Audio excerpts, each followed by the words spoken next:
Welcome to the channel. It's the MMA guy. Today, doing a top 15 best grapplers in the UFC currently list. Now, before I go over the criterias, I'm gonna be doing a UFC hot takes video by the end of this week. I would love it if, some of the people that are gonna be watching this video can submit hot takes. Else, I'll just do some of mine. But it would be nice to have a couple people involved. Um, yeah. So best in this case is most effective. So in terms like with the striking list, I don't want this Ryan Hall, man, when he was getting you, he had the best heel hooks or this kind of stuff. I'm not looking at credentialed grapplers. I don't care that Dolize was an ADCC competitor and did good, or that Paul Craig, man. None of this Paul Craig stuff, okay? This is most effective. What wins you fight at the highest level with your grappling? So most effective, dominance, finishing ability counts for something here. Defensive grappling only matters if the offensive grappling is matched. And so a guy with phenomenal takedown defense like Jeff Neal cannot be on this list because he doesn't have any form of offensive grappling. And they need to fight at high level. So Dariush, who's a top grappler, the UFC, but doesn't fight at a high level currently, because no one thinks he'd beat Gagey. If both of those guys get matched, people would be like, this is Gagey's about to catch a body kind of matchup and stuff like that. And same with like a Moicano, Grant Dawson, who got KO'd by Bobby Green, who has 0 ranked win. No oral bye, 0 ranked win. None of those guys. So this is absolute top level competition. I don't think I have anyone that's very far from a title shot in this who's like further than 2 fights away from a title shot at most, I think. So I have absolute top competition in there. And I love the first pick on there.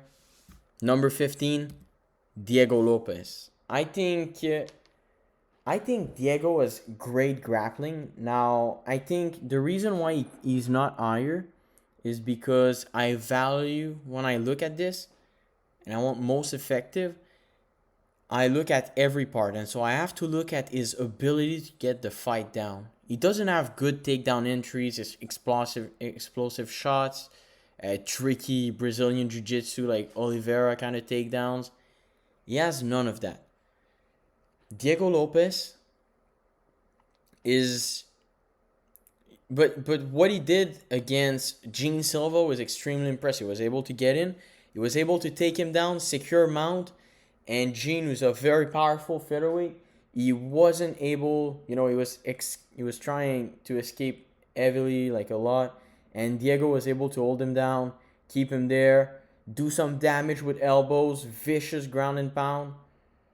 And we also know from the Evloev fight, which he didn't win, so but he did have phenomenal submissions, some threats. He also has a triangle armbar, something like that, in the UFC that he's done at a low level against Gavin Tucker, I think, if I remember correctly. We see this, so we know he has good grappling. It's just his ability to get the fight down is hard. Does his grappling win him fights? At the eye level, it hasn't yet. I mean, within the rankings, it hasn't yet, except that it did a very big impact in the Gene Silva fight. He also had good defensive grappling against Volk, who has a good ability to get the fight down, and he wasn't able to take him down. So that also counts for something. Next, I have at number 14, Belal Muhammad. Now, initially I had Belal a bit higher than that, until I started looking at his resume. And a lot of his resume, he's taking down guys like Vicente Luque. He took down Leon Edwards, and he won the fight with his wrestling. But I look at, does your grappling wins you fight? And his best win, Sean Brady, was because of anti-wrestling. 0 takedowns were landed. His fight against Gilbert Burns, who was also a good grappler, 0 takedowns. Bilal has underrated striking in terms of effectiveness. I don't care about how it looks. Oh, they're gonna say Bilal's a good striker now, but the reality is he is. He outstrikes people at the highest level in the UFC. He outstruck Leon Edwards as well, who people seem to think is a elite striker or some sort.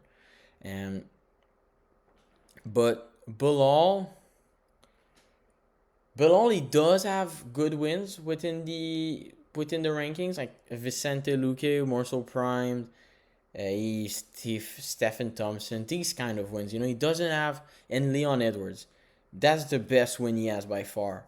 And so I don't look at Bilal and go and think like I think is simply that his striking has been underrated all this time. He was able to take down Jack Della, but at the same time, Gilbert Burns also got him down. Yeah, so this is Bilal, number 14. I had him high earlier, but go after doing a deep dive into the resume, not as impressive as I thought. But his wrestling does win him fight, even though he has a big lack of control on the ground. His wrestling is very good. His shots are so good. Very underrated wrestler. And a very tough fight for a guy like Georges St. Pierre. Next, number 13, Aljamain Sterling. Now, this is a current list. Aljamain, prime, more so prime. I think Aljamain is starting to get old. And one thing, the reason why he's not higher, and I love Aljamain Sterling, the reason why he's not higher is because I've seen him not impose his will in his last fight against Brian Ortega. Before that, against Calvin Kattar, who was a wet towel at that point in time of that injury, like a year or two inactivity, and then goes in there on UFC 300 and just gets thrown around the octagon. That's fine. Then he had but then his fight with Movsar is what keeps him there. His fight with Movsar, the great grappling. In his prime, though, and when it was more so primed, he had a big win against Corey Sandhagen, who was on a 5-fight win streak, 5-0 in the UFC. He choked him unconscious in a mere minute. This shows a very high level. He's taking down Peter Yan and controlled him for a whole round. Crazy as well. This is it. Now, my thing is that in the fight against Brian Ortega, and Brian Ortega is a good grappler, I feel like that, I'm not going to say that it discouraged him. I think he felt comfortable beating Brian Ortega on the feet, try to do a statement kind of thing. My thing is, a guy like Hamzat, a guy like Movsar, someone like that, he doesn't care that they're, like, he's going to shoot. He's going to impose his will. I feel like Aljamain against other grapplers, like guys like Movsar, stuff, he always shows up. I feel like, and against Peter Yan, he had to show up, because if he didn't, he had seen what a Peter Yan fight on the feet looked like before. Getting thrown around on the ground. He was taken down 7 times by Peter Yan in the first fight. This is crazy. Most of them were trips. Like, Peter Yan was playing with his food, and that was it. And he was getting better and better into the fight before Aljo took the knee and got it, and became champ. But in the other fight, which was a split decision, by the way, he held him down for two full rounds, pretty much. Once he got him there, Peter Yan wasn't able to get away. And Peter Yan's a phenomenal fighter, phenomenal takedown defense, and active on the ground, trying to get scramble back up. So this shows level. I just think that he's at this level where if you fought a guy, let's say like Arnold Allen, if you remember his performance against Movsar, he's very scrambly. I don't know if Aljo would do everything to push the fight down. I feel like at this point I feel like he's slightly mentally checked out, and that he's kind of a path of least resistance kind of guy rather than a will imposer on the ground. So this is why I have him down. A lot of respect for his game, his skill set, phenomenal grappler. I just think that if it was last year, it would be much higher on this list. No. Number 12, we have Charles Du Bronx, and now new nickname, the Predator, Oliveira. I don't know what to say. I think Charles on his earlier run had crazy subs, but he's also been subbed by a guy. And now I know people are gonna be, well, that wasn't Prime Charles and this and so the thing is that his grappling was high level. All of his jiu-jitsu accolades and everything were from prior. He's been subbed since by Islam. I think he lost a sub to a knee bar by Jim Miller at some point. I think guillotined by Anthony Pettis and guillotined by Ricardo Lamas, his prior career. But I don't really care about those. I had Charles under Aljo, but then I look back at his resume, saw him against Poirier, where, he dominated the grappling and choked him out in 3. Then the fight against Gagey, and once he got him down, was wraps. But Gagey's not. Gagey, once he hits the ground, especially in a title fight, oh no, it's the end, you know. I think Charles is phenomenal. I just think his ability to get the fight down compared to the guys on this list after, I don't think it's as there as some of the other fighters. I think he's also old. He accepts bottom position sometimes. I think he does. I think, when he fought against Michael Chandler in his fights, there wasn't some big active ground and pound. He's like, he's chasing submissions, and if someone is gonna lie on their back, like Michael Chandler did, he's not gonna try to attack some ground and pound because he knows that he's being sub.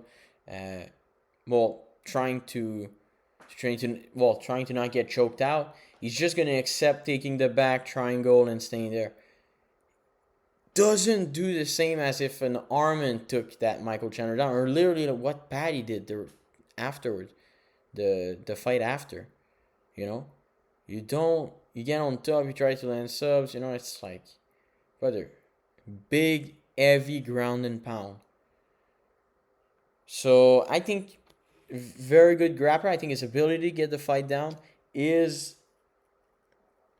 fairly limited. Like, you put him against Gamrot, I don't think Charles is going to take down Gamrot. I think Gamrot is going to be the scramble initiator, and because he shots a lot every single round because he has no control on the ground. So we'll see in this fight. We'll see.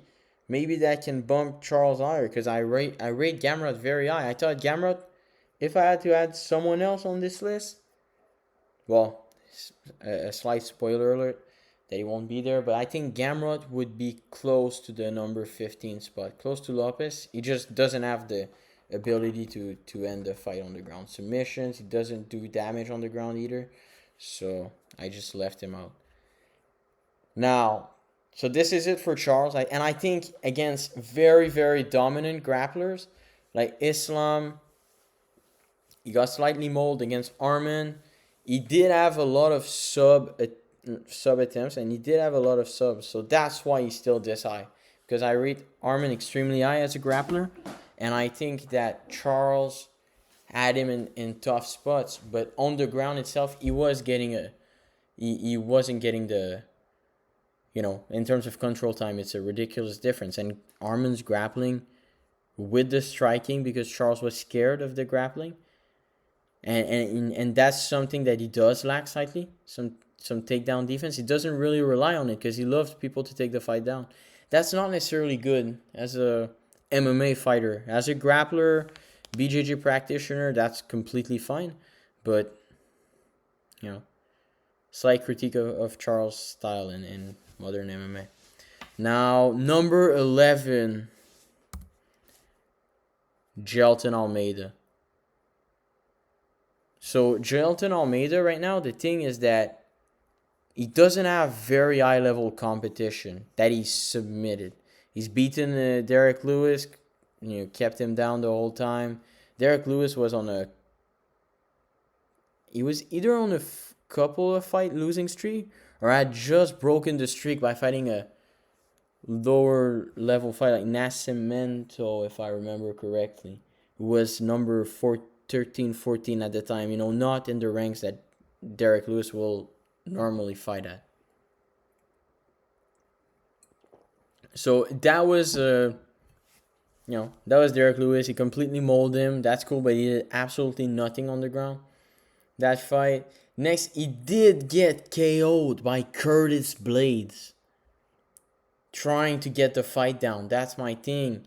He did good in the first, but then he couldn't maintain that pace. That's the thing with grapplers. Grapplers like that who have shown sometimes at eye level, and I call Derek Lewis eye level, so this is crazy. But imagine if you fought someone like, I'm not going to say Volkov, because I don't think Volkov is as strong as a Derek Lewis or someone like that once he gets the fight down. And I think he is going to get the fight down. But if you put him against a guy like Tom Aspinall or someone like that, that's not going to which is crazy to say because that's the champion, But I think Gelton has better grappling than Tom Aspinall. But I just don't think that he would be able to finish him on the ground to the point where Tom wouldn't just get back up and be able to knock him out later in the fight.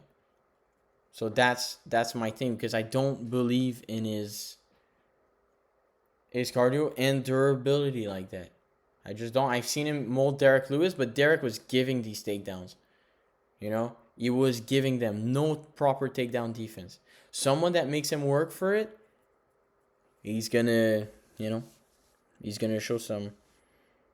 I just think he hasn't fought high enough level of competition yet to be able to say that. But he's really running through people within the rankings in his division, so it's fair enough at this point. He just submitted Sergey Spivak, who's a rated grappler in the heavyweight division. He's one of those guys.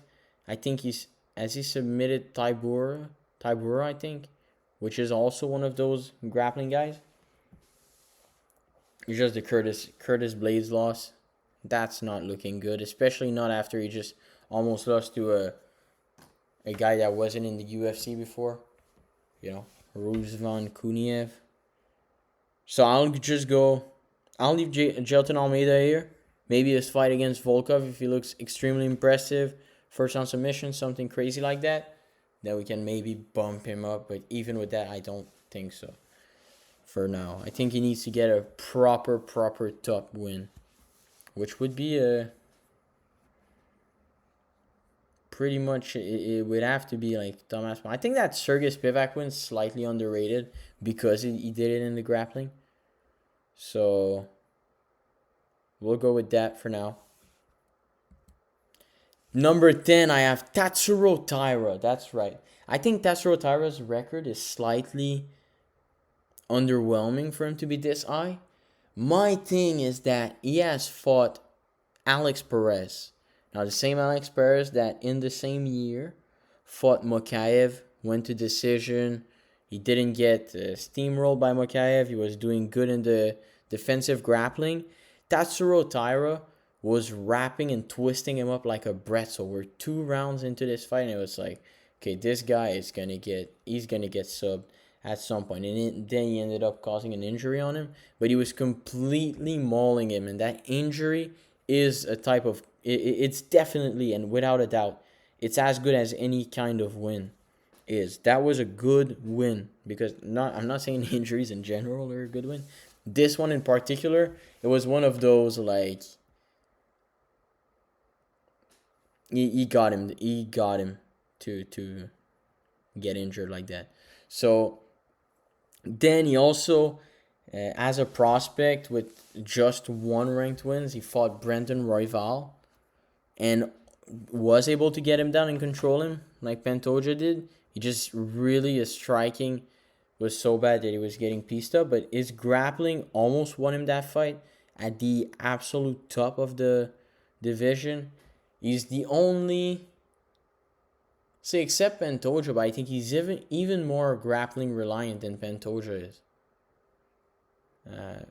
Yeah, he just twisted Young Sung Park into a pretzel. Big prospect, but he completely mauled him. I think Tatsuro Taira is a very, very underrated grappler. So this is my case for him.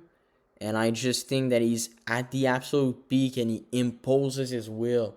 At 125, there's not many people besides him and Pantoja that impose their will like that. I could say Moreno. I just feel like Moreno doesn't have, like, his striking isn't powerful enough for me to say he imposes his will. He doesn't really walk you down. He's gonna out volume you, but he doesn't push you forward, try to get you side, try to get the finish, try to get you down, try to knock you out. He's like out volume striking you, kind of in a way. So I'm just gonna put, I think Tatsuro Taira is the most, him and Pantoja obviously. So I have him at number 10 now. Number 9, I have Anthony Fluffy Hernandez. I think Anthony Hernandez is, his grappling is phenomenal. I mean, he was just steamrolling Roman Dolidze, who's an ADCC guy, should have good defensive grappling. Straight up cut that neck and started walking and dropped him on his back, There's levels to this game. He just also beat Brendan Allen while relying on his grappling. Beat Brendan Allen, who's a very good grappler for the division. I think he's a bit of an accolades grappler. Like, he doesn't do crazy work, but in his fight against Chris Curtis, he was taking down, grabbing the back. It was very impressive.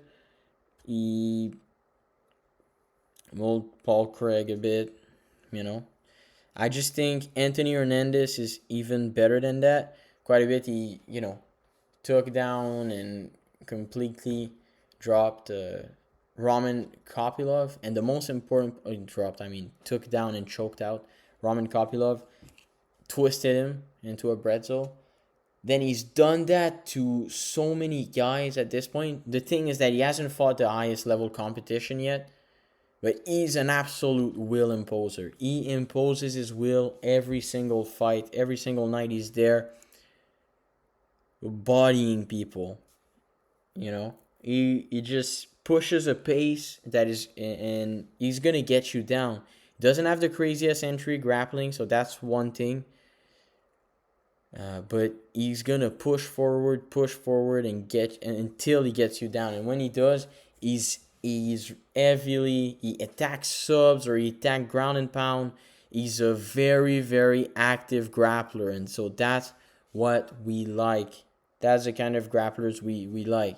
So Anthony Hernandez is now very highly rated. He was a minus 250 favorite against Rainer the Ritter. People genuinely believe that Anthony Hernandez would steamroll that guy. And he's a fairly small middleweight compared to the Ritter, who's a giant middleweight. And this is a grappling fight. This is how much people believe in Hernandez. So I also believe in him very, very highly. So he's at number 9 for now. Now number 8, Movsar Evloev. People might hate because Movsar, look at the frame of the guy as a featherweight. Imagine you're a featherweight fighting. You're like, yeah, man, I fight at 145. I cut a couple pounds. And this is the guy that's standing next to you. And it's not like he's a short featherweight. Well, 55 cents is... It's the optimal, almost optimal featherweight height, you know? Look at this frame. So just an absolute ball of muscle, explosive wrestling. And in the fight against Aljo, what won him that fight is that he was attacking, landing shots. He was active in his wrestling.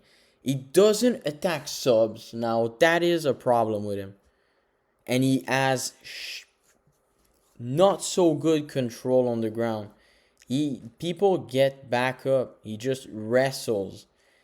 He doesn't get his hooks in, get a body triangle, keep advancing positions. He should do that because he's so active. He has the mind for it. His whole fighting style. Imagine if he was his mind. He's a guy that pushes forward all the time. You know, he's gonna grappling. He's advancing positions. None of them are threatening to end the fight. So he doesn't have finishes. But if he just applied this same mindset to jiu-jitsu, and with his speed and strength, he would be an absolute menace. It would be, I think, Movsar Evloev, if he did that, would be one of the scariest fighter, for sure. But now he has great wins, which he's relied on his grappling for. He has an Aljamain Sterling win, who's on this list as well. That is extremely impressive. Reverse position. Was doing more, like he was throwing punches. He landed shots on the ground. That's the difference. And he was active. Took over the fight slightly, but very, very close one. Then he's beaten Arnold Allen. Clearly, people who are saying robbery are against Movsar. This is a clear Movsar fight. You don't look at this fight. You can look at strike counts or something. Maybe think it's different, but you know, Movsar won the first and second round very clearly. And that third round, well, I guess maybe not. I don't think he won the third, but the first and second for sure. And he was grappling, getting takedowns, and forcing Arnold to scramble, and you know, working. Then he's had, what's another ranked win from Movsar? I mean, he's beaten Diego Lopez, which is impressive. So many subs attempts he's gotten out of. And just control heavy ground and pound in that fight, which was impressive. Granted, it's not the Lopez that we have now. It was debut Lopez, and there's that. He's also beaten Dan Ige, which that's cool. But he has another highly ranked win that I can't remember. I'm gonna have to remember. I don't really. I know he has. Okay, so Aljamain, Arnold Allen, Danny Ige, Diego Lopez. Is there someone else? That's already impressive enough. Yeah, that's it. I don't remember someone else being there. That is still extremely impressive. And, you know, Movsar is number 8 grappler for that. Now, number 7, we have Umar Nurmagomedov, which might be a pick where people are like, wait, what is this? And I think that, by the way, aged well, because I finished this list. I did this list slightly before slightly before the Corey Sandhagen versus Merab 320. Now, Umar has 50-45 Corey Sandhagen. He's landed takedown on Merab as well, which is impressive in itself. But he has 50-45 Corey Sandhagen through his grappling. Holding his own on the feet, landing key takedowns. He's done that, which is a very, very high level win currently, because he got a lot more control and you know, did a lot more with his grappling, I would say, than Merab in his fight. Showed better control. He's the only one that, you know, he won 2 rounds off Merab because of his, like, he has such a good takedown defense and offensive grappling. Shown in the 2 first round, while his gas was still up, he was beating this guy. This is a crazy stuff, and that third round's very close. He almost beat Merab, so I don't want to hear it. That was such a close fight. I think Merab might have gotten better. But that's the thing. You can't just... It's not like Merab has gotten so much better. This is very close, and he's beating Corey Sandhagen. He's more the Begzat Almakan, who's coming off a big win, but not really in the grappling department. You know, before that, he has, I think, in the UFC, or he has like many submissions after before that in his beginning of his UFC career. Does he? No, I think he has one. Okay, he has a lot of outside the UFC um, submissions, but within the UFC, he went on a 2 submission streak against low level competition, but one round 2 sub and a round 1 sub. Then he's also has great control, and the Corey Sandhagen win's amazing. Morale performance is also amazing, and he's probably gonna completely out grapple Mario Bautista. So I'm picking Umar Nurmagomedov to be this high. Next, number 6, Arman Tsarukyan. Now I think there's a clear cut difference between Arman and the grapplers below. I think Arman is one of the most dominant grappler in the division. He has good submission defense. He's tough as hell. Pushes a heavy pace. Is lethal with ground and pound. He seems to have added submissions. He's been doing submission grappling matches. He's 3-0 in them, and he's a very he's so strong for his weight class. He beat Charles Oliveira. Should have beaten Matthias Gamrot. Very close fight, but definitely contended on the same foot as Gamrot in the grappling. Then he did very good against Islam Makhachev in their first fight. Now I know he lost that fight, debut short notice. He was a tadpole. Makhachev had a couple fights in the UFC. There's levels to this game. And that Arman, Dadko was the first guy to really take down and establish a dominant position on the ground on Islam. This is crazy stuff. So Arman Tsarukyan, one of the best grappler, and I think he's going to do heavy damage against Dan Hooker. For sure. Heavy damage. Number 5. Now we're breaking into the top 5 finally. Sean Brady. I think Sean Brady. Now, Sean Brady, here's the thing. I was really considering putting Arman above him. My thing is that Arman's win against Charles, he almost got choked out. I do not see anyone in the welterweight division or lightweight that would go up, anyone in those weight class, anyone at 85, could ever choke out Sean Brady. I think Sean Brady has landed a Kimura against Kelvin Gastelum, which is very impressive. Well, I mean, level of competition isn't crazy, but still landing a Kimura this weight class, that's impressive. Now, he's also beaten Leon Edwards, and he's the first one to finish him. This is extremely impressive. He beat Leon Edwards, who was coming off losing the title, trying to get back into the title picture. He was talking smack at Sean. Sean choked him unconscious. He got him down every round. He blasted him in the second. He's also not been taken down against Belal. Showed good defensive grappling. So he's the best, I think, purely Brazilian Jiu-Jitsu athlete. He's one of the best purely, well, for sure one of the best. And I would say best. Probably. Not best. I have someone else that's above on this list that I think is better. So I'm not going to say who. So I'm going to say Sean Brady, number 5. I think his submission over Leon Edwards is very, very good. I think he's shown good defensive grappling. He's completely molded Gilbert Burns, who was out of it, but Gilbert Burns always grapple.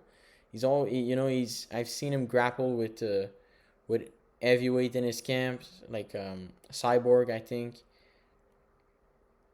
And he's always grappling. So for him to get completely taken down and has his will imposed, and against a guy like Sean Brady who really, really imposes his will and is looking for a finish on the ground.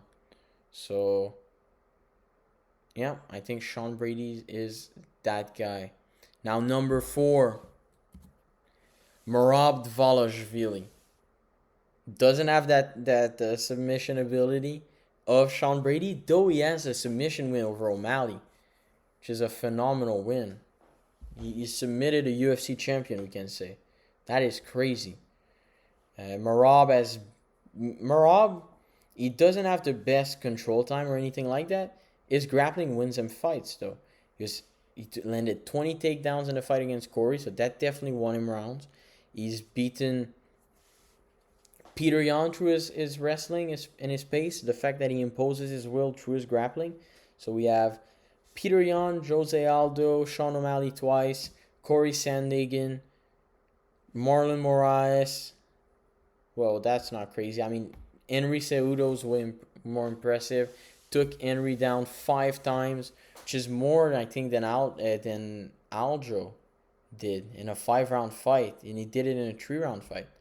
Now, well, they were pretty much the same. Henry, he's fought in similar way at the similar level between the 2 times. So Merab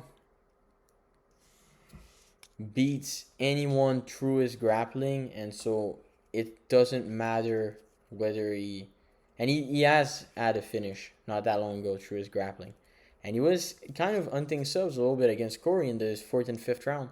So that I feel like the people forget that he was looking for positions, and he was trying not to expose it in the 4th and wanted kind of to go for it in the 5th. Anyways, Merab, or was it 3 and 4, 3rd and 4th? I'm not sure on this, but Merab, extremely impressive. Also, beginning of his career, completely out grappled Ricky Simon until the guillotine in his 2nd fight. But he was out wrestling him. It took him down 6 times to 2, if I remember correctly. So now we're breaking into the top 3. Number 3, Alejandro Pantoja. Now, I feel like Pantoja is on a similar run than Merab. The difference is that he finishes his fights, and he has extremely good control once he gets you on the ground. He's not a guy that you're going to do an Imanari roll and he just gets up. He's going to be hunting your back. If you scramble, expose your back, he's going to try to get at it to squeeze you into a pretzel, This is Alejandro Pantoja. He has beaten Brendan Royval 2 times. He has beaten Moreno 2 times. And he submitted him once. He's submitted Alex Perez, who I was talking about in a minute in a fight. That's how I got introduced to Alexander Pantoja. I was like, okay, this is crazy. Now, he just did it to Kai Kara-France, who's known for a guy to have brick wall takedown defense, man. Armir Albazi couldn't get this guy down. He's had good grappling moments against Brendan Moreno. He's out grappled Steve Erceg, which really isn't crazy. But Brendan Royval, Brendan Moreno, those are phenomenal wins. Kai Kara-France, phenomenal win. He beat Manel Kape, and people are going to be like, well, Manel Kape wasn't in his prime and this and this and that. But the thing is that Manel Kape was coming from Rizin. He wasn't a UFC. He wasn't like a UFC first guy. So he fought. My thing sometimes, though, is that I feel like once you get to the UFC, people evolve because they need, else they're going to find themselves at the bottom of the food chain. So I'm not actually going to count that win. I just don't really believe in it. He has that Alex Perez win. What other wins does he have? I don't remember. I think that's pretty much it. Pretty much sums it up. But Alejandro Pantoja, monster grappler. So many submissions at the absolute upper echelon. You got to respect it. Now, number 2, Islam Makhachev. I think I think. Well, I'm just gonna say Islam has been running to since the top. I mean, Kimura, Dan Hooker in the first. He Well, then he finished like okay level competition, but he's finished them. He's finished. Bobby Brown in the ring just took him down. Boom, landed ground and pound until it was finished. Then he did Drew Dober, squeezed him, conscious.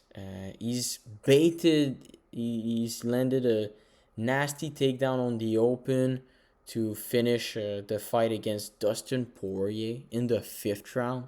Submissions completely mold him in the first, almost at him. Then Dustin, who evolved his anti-grappling, completely just, to still perishing to it in the end. Then we have, he's taken down and controlled Volk for rounds. This is crazy. Volk at the time was the number 1 pound for pound fighter, most skilled. He has clubbed and subbed Charles Oliveira.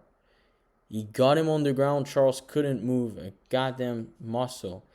He just Darce choked again on a 2 Darce winning streak. He just Darced Moicano within a round. Then he's beaten. I mean, I don't even have to go with that. He is the second most dominant grappler. And I think he might very well do the same thing to JDM. And that might push him to the number 1 spot. Honestly. But my thing is that number 1, Khamzat Chimaev. I don't think anyone's surprised there. Khamzat is just 50-44 the champion. I don't think that has been done. I don't think anything has been this dominant in a while. My thing is that maybe is ability to do damage with the hands on the ground is like his ground and pound isn't elite. I don't think we've ever seen him, but he's very sub-reliant. He was hunting for subs. The thing is that in the DDP fight, DDP was just like hiding his head and staying in this position. He didn't do anything to be able to put himself in danger because he knew he would get squeezed. He took down Kamaru Usman in every single round. Got him down in the first, almost subbed him, came so close. And I feel like people talk about, oh, Usman did it. Like, Usman's so good. And Usman is very good. That's a phenomenal feat to survive against him. The thing is that Usman almost got finished. He was so close to being finished in that first fight. And I feel like people are slightly forgetting that because, well, I mean, if that you run that fight again, it's not clear that Usman's gonna just go. Now, Khamzat has grown more into his 185er frame and everything. It's not clear to me that Usman would still go decision with him. He might just get choked down in the first or mold completely, the way like he did against. In a way that he just did against DDP. Just a completely mold or sub. That's my opinion. But then we have, he completely subbed Rob in a single round. Robert Whittaker was known to have good anti-wrestling. Now, obviously, I feel like the fight with the Ritter after that, well, he was only able to wrestle late, so not really. Once his gas tank slows down a bit, it's easier. But the way that Khamzat did it is extremely impressive because Romero shot on him, wasn't able to really do much with it. Then we have, Khamzat is just, he has that sub. He's ran like Li Jingliang across the cage like he was fighting a CM Punk. Li Jingliang isn't a crazy level of comp, but he is a phenomenal fighter. And honestly, that's what he also darts Kevin Holland, which, Kevin Holland, not the highest level comp, but he did scramble hard in that. And he just got stuck. It's like a snake, it's like an anaconda just started squeezing and couldn't get out of it. He had to tap. First round, complete mauling. He's done that to multiple people. So Hamzat, now in this format, actually, I was supposed to put champ at the end. I just didn't add it. I forgot about that. I should have added another fighter. I think it would be towards the end. I would have probably added. I'm thinking maybe Gamrot or someone like that. It's not. I don't really know who I would have added, but I will do an updated version because Hamzat would be champ and then number one, and then like I did for the strikers list. I think I'm gonna do that next for by the end of the year when I do the final 2025 top 15 striker and top 15 grappler list. So I will redo it like this. So thank you very much for watching. Maybe like, leave a comment, subscribe to the channel. I'll be back with releases. I try to do daily releases as much as possible. So just stay tuned and activate notifications, so that you're notified when I drop. Thank you.